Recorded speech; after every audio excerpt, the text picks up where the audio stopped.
Steelers Nation, I think I figured out how the Pittsburgh Steelers and GM Omar Khan are going to address the wide receiver position before the NFL trade deadline this year. And just to give you guys a fair warning, I don't think a lot of you guys are going to like the idea, but I think it's probably what they're going to do, so I want to give you guys a fair warning on today's show. But before we get into the latest surrounding the Steelers wide receiver search, make sure you guys click that thumbs up icon if you want the Pittsburgh Steelers to add a wide receiver before the NFL trade deadline this year. So we'll start today's show with another report from a quote-unquote credible source here, Ian Rappaport from NFL Network. He joins Adam Schefter and others that have said the Steelers are in the market for a wide receiver. Over the weekend here, Rappaport said this. He says the Steelers are once again in the market for a receiver. Sources say their offense has thrived by featuring multiple tight ends, but the addition of a speed threat to pair with DK Metcalf would help Aaron Rodgers and the offense. Well, the first thing that I'll say to what Rapp had to say there is that the Steelers already have a speed threat to pair with DK Metcalf, and his name is Calvin Austin III. And I don't think Calvin gets enough respect. You guys know, if you've been watching the channel, that I think Calvin is a legitimate starting receiver in this league. Because the Steelers feature their tight ends so much, it's not like Calvin, when he's been in, has been like putting up 8 targets and like 6 catches a game or anything like that. But he did have that game-winning touchdown versus New England. He had a big touchdown versus the New York Jets. He can make tough catches for a guy of his size. He's got really great route running ability. He can obviously win to the deep portion of the field, and he's a pretty darn good yak threat when you get him the ball out in space. So he is somebody that I think is a pretty complete starting wide receiver, and now the Steelers are slated to get him back. So he's certainly probably going to be expected to take on that number 2 receiver moniker starting this week versus the Green Bay Packers. But also, something else to keep in mind here is that Roman Wilson has had some nice flashes over the last 2 weeks. He's had 4 catches. He's picked up multiple first downs. There was one that got brought back against Cincinnati. There's a really nice throw over the middle of the field from Rodgers. He found that soft spot. He slid down, made a nice catch with his hands. Roman Wilson has shown some good things even when he hasn't been getting the football over the last 2 weeks as well. I think he's been pretty snappy at the end of his routes. He's stopping really well. He's using his hands. He's getting open. So I've seen some pretty darn good things from Roman Wilson, especially as a wide receiver 3 in a system that plays a lot of 2 receiver sets. I think Roman, you could make an argument, is a pretty serviceable wide receiver 3 in this Steelers offense. But with that said, I do think Pittsburgh is at least open to adding a wide receiver, whether that's via trade or via free agency, to help bolster this group and try and give a little bit more insurance to this group in case there's injuries down the stretch, because obviously you can't trade for players after the trade deadline. So I think the Steelers would like to add another guy.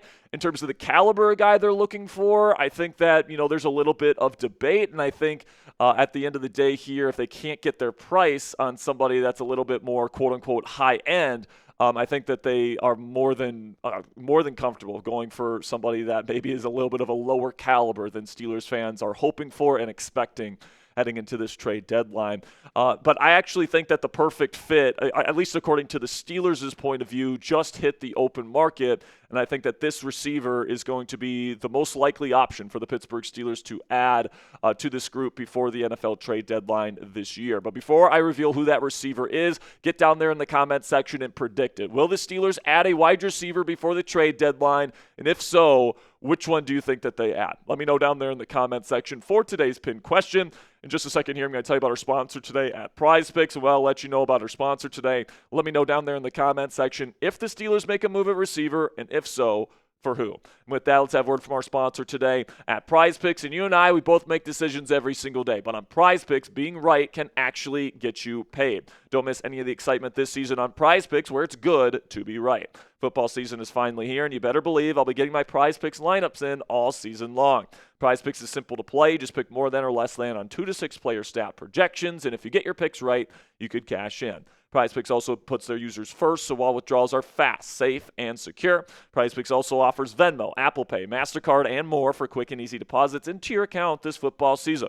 And a new feature from Prize Picks that I absolutely love is injury reboots. If one of your players leaves the game in the first half and does not return, Prize Picks will not count that as a loss. So for today's action here in Week 7, I'm taking the more on passing yards for Dak Prescott, the more on rushing yards for Jakobi Meyers, and the more on Jaden Daniels pass plus rush yards. You guys can download the Prize Picks app on your phone for free today and use code CLNS to get $50 in lineups after you play your first $5 lineup. That's code CLNS to get $50 in lineups after you play your first $5 lineup. Prize Picks, it's good to be right.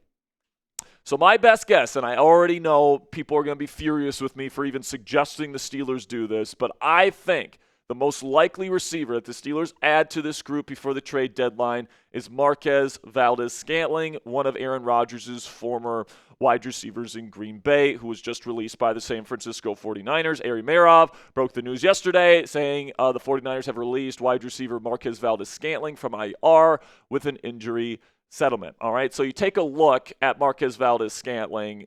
He's somebody that I think kind of fits the mold of what the Steelers are kind of looking for right now as an inexpensive piece that has experience with Aaron Rodgers. He has Super Bowl experience. He's caught touchdowns in Super Bowls, all this stuff. He's 31 years old, over 200 pounds, but he does still have his legs with him, guys. I will say he still has his speed. Now, he's always had an issue with drops and with concentration, stuff like that. But he is somebody that, had played with Aaron Rodgers for multiple seasons, had multiple very successful seasons with Rodgers in Green Bay. And he was placed on IR by San Francisco before he ended up getting an injury settlement. Apparently he had a calf issue, and the 49ers, getting Ayuk back soon, getting Jordan Watkins back soon. A lot of these, Ricky Pearsall's back. They had to let go of a receiver, and Marquez Valdes-Scantling was the odd man out in the Bay. But I really do wonder just how serious that calf injury is here, because I think, they put him on IR, and, Marquez is, sees all these guys getting back into the lineup and said, you know what, I'm really not going to have an opportunity to play here. However, Aaron Rodgers actively recruited me to Pittsburgh, and I might have a decent chance to play there. So it wouldn't surprise me if MVS just straight up asked the 49ers for his release and maybe cut them a deal on an injury settlement, and that ended up being what happened there, so that he could hit the open market and potentially sign with the Pittsburgh Steelers. And, the Steelers really did want MVS, before the season began when he was released by the Seattle Seahawks. They were very interested in him, and, they were in the running for him, and it came down to the 49ers or the Steelers for MVS. He ended up choosing the 49ers, so you better believe, if the Steelers come calling again, I think MVS is probably going to be seriously considering playing with Rodgers again. And apparently Rodgers himself was calling up MVS to try and recruit him to Pittsburgh. He even said it, I think, in his opening media availability with the 49ers. He was asked about Pittsburgh, and he was like, yeah, Aaron was hitting me up trying to get me to go to Pittsburgh. So now that he's a free agent again, it only makes sense that Rodgers would probably end up doing that again. And as we know, Rodgers loves making moves to acquire his buddies. It happened in New York with Alan Lazard and Devontae Adams, not to mention Randall Cobb. And, these guys throw in the offseason, okay? Even when MVS was in Kansas City, he would go to Rodgers' house in Malibu for throwing sessions. These guys have a lot of chemistry together still, and you better believe Rodgers would love to throw to MVS, one of his favorite guys,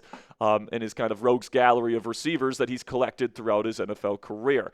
And, I don't know how severe MVS's injury is. I'm sure, the Steelers would have to do their research on that. But when and if he gets healthy enough to be able to play in an NFL game, I think Pittsburgh's going to sign him. All right, and I think there's 5 specific reasons why the Steelers would be interested in his services. Number 1, I think he's the caliber of wide receiver that this team is looking for, all right? And personally, I would rather have them go out and get a Jakobi Meyers or Chris Olave or somebody of a higher caliber to pair with DK Metcalf and Calvin Austin III. But the reality is this is an offense that runs a lot of 2-receiver and 1-receiver sets. And, if you get another wide receiver 2 type, that means you have to pretty much bench Calvin Austin III. And I don't know if the team necessarily wants to do that. as much as we as Steelers fans would want that to happen. I don't think that's the case. So because of that, I think they're looking for more of like a wide receiver 3 type of guy, and I think you can make an argument with Rodgers.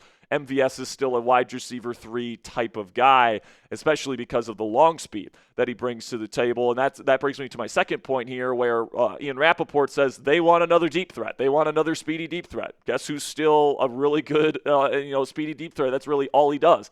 MVS, that's pretty much all he does is run deep routes and, put up a high yards per reception and all this different stuff. So he fits that mold where they're looking for somebody that can, win deep when they go to their play action stuff and when, teams go down to one high safety and, there's open opportunities down the field. Then he already has that established chemistry with Aaron Rodgers. I mean, we saw it last year when the team acquired Mike Williams.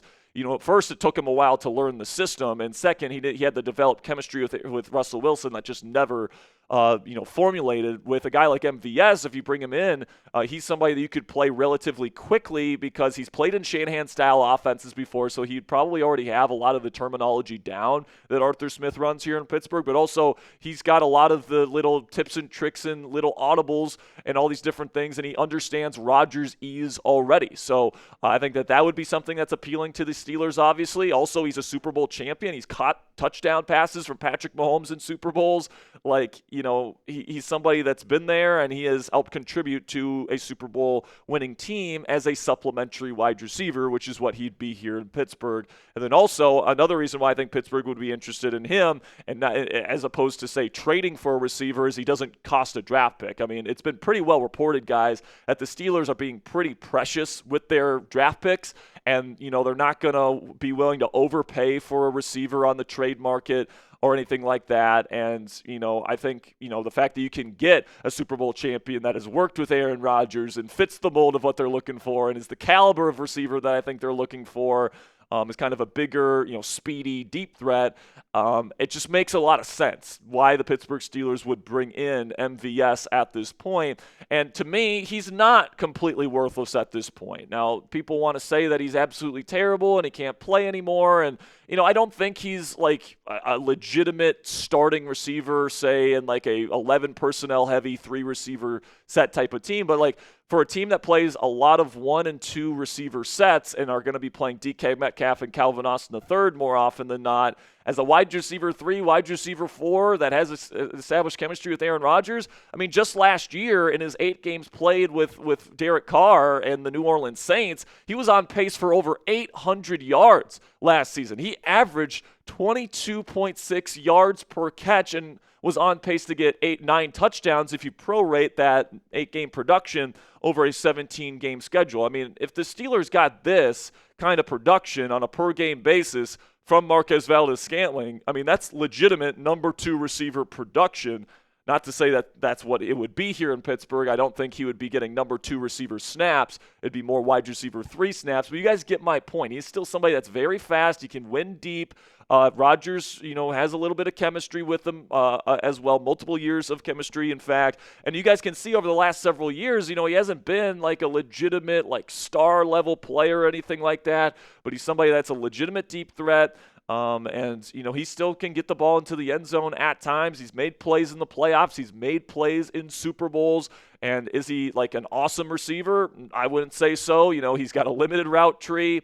He's got, not the best hands in the world, but there's just a lot of things about Marquez Valdes-Scantling's profile that makes a lot of sense in terms of his fit for why the Steelers would probably be interested in him. But you're probably saying at home, but Jack, we need a legit wide receiver too. We don't have one right now. Well, first of all, I would disagree with that. I do think that Calvin Austin III is, like a Tank Dell type of wide receiver 2 type of guy that can win deep, that can win short, can win intermediate, is a good route runner, makes tougher catches than he gets credit for.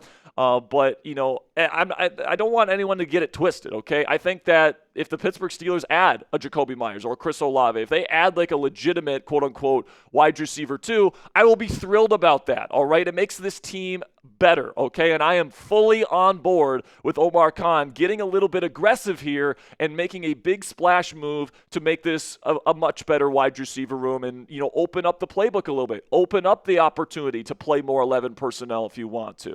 right? I just think that MVS is probably the most likely target for the reasons that we discussed. But that's not to say that a trade for a different receiver is completely off the table. There's a number of guys that I think could be dealt before the NFL trade deadline on November 4th. Jakobi Meyers, I would say, is probably the number one name to keep your eye on, just because, I think he fits what the Steelers would be looking for in a wide receiver 2 type of guy. I don't think he'd be too expensive because he is getting older, and the Steelers would likely have to give him a new contract if they bring him in.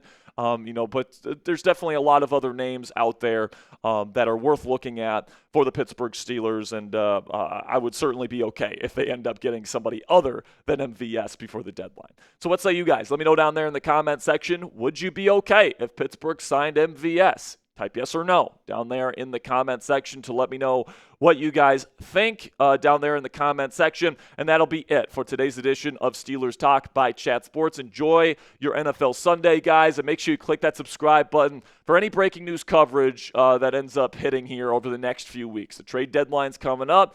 Maybe the Steelers trade for a corner, or maybe they trade for a defensive lineman or an offensive lineman, or maybe a receiver. We'll have to see what happens here and what we have in store for the Pittsburgh Steelers in the weeks to come. But if breaking news happens, guys, we're going to have a video for you guys on this channel as fast as we possibly can. So make sure you click that subscribe button if you haven't already.